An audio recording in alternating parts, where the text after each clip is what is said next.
The GMTK Game Jam is a yearly game jam which I am now participating in. This is going to be my first year where I actually submitted a project. Last year I tried to, but I spent 2 days trying to figure out the concept and it didn't work out. This year I actually was able to submit something pretty quickly. I didn't get the last 12 hours because I was about to actually go on a trip. It was going to be during the voting period as well, so I couldn't do that. Anyways, what ended up happening was actually making a really okay game. And at the end, I will show you what I ended up getting. What is my game idea, anyways?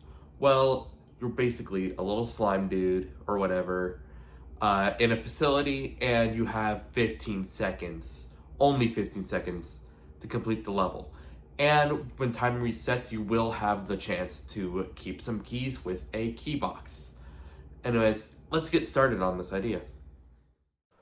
So this is gonna be the first iteration of the main character, Blobby. I made a quick sprite with some quick animations. This will be changing in the future because this is kind of bad. But we'll get to that in a second. After I got the sprite in and had its animations working, I started making it move around. This wasn't too much of a problem because I've done this a million times at this point. So let's move straight on to making the first iteration of the tile set.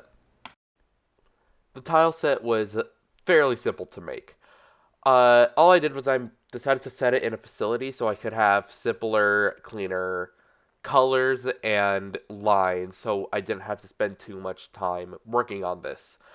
Again, this was a game jam and I didn't have all the time, so I had to cut corners where I could, like the art. So I made sure it was simple but effective. And it worked out pretty well. Anyways, this is what I got for the tile set. At this point, day one had just ended. So now I'm on to day two. And this is when I realized the character sucked. So I made a new one. And this is it.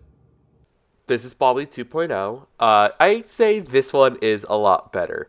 He's simpler, he's better, and he actually looks cute, unlike that other thing. Let's move on to the doors. These doors were very simple to make, actually.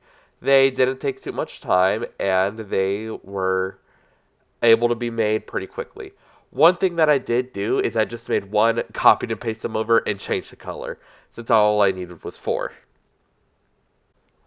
I also needed some walls that I could place like in the actual level, other than the border walls. So I quickly created just a blank gray one that you see here. And now I also have the keys. One trick I made for these was I just made one color, and I just changed that color in Engine for each of the keys. I ended up getting the first key working here, and the first door working. Next thing I did was I worked on the timer and making sure the level actually resets, like you see here. Next thing I did was I got all the doors working. It was pretty simple, I just had to copy and paste code. Here I got the end portal. I wanted to make it a more animated sprite, so I did that here.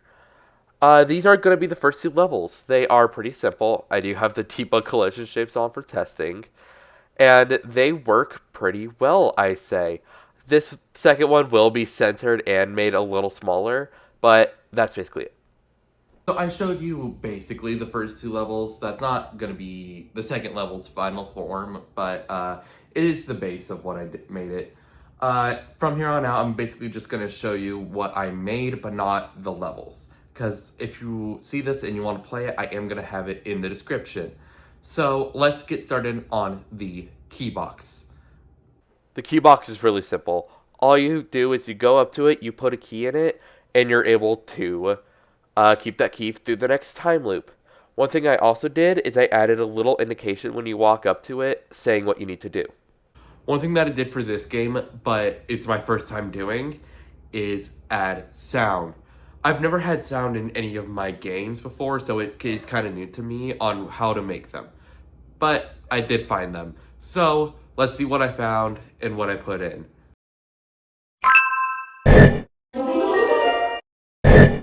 That's basically it for the game. It's not much, but it's what I've got. And if you want to play it, like I said before, it is in the description, so check it out if you can. One other thing is the place I got, and I did pretty okay. As you can see here, I got about like mid. It was slightly less than average. It's not gonna be winning any awards, but that's okay. I just wanted to submit something, and that's one of the best things you could do.